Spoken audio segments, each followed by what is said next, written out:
Be honest. Raise your hands. Charot. Andiyan si Elvis Presley, may nakita ko. Marilyn Monroe, I guess, yung dalawang Marilyn natin. Aha, may nakita kong, who's this guy? Freddie Mercury. Meron ba? He's right there. Tapos parang nakita ko si Vice Ganda. Vice Ganda ba siya? Hindi gaga. Sino ba siya? Gaga? Hindi ba Vice Ganda yan? Hindi. Sino? Boy. Vice Ganda, di ba? Oo. Si Don, alam mo, si Tonton talented. Pero ang Bakit? bobo. Gago ka. Sino yan? Eugene Domingo yun. Gago ka. Sabi ni. Inuulit ko ka, magkukulitan lang ko ano masabi namin, pasensya na po.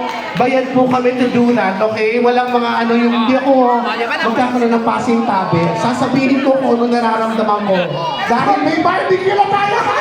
Sa barbecue!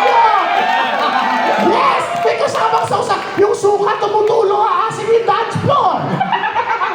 Oy, syempre nabatid natin of course our PR manager from Honor PH, Sir Pao. Yes! I think it's about time for us to call him before we continue. Guys, isang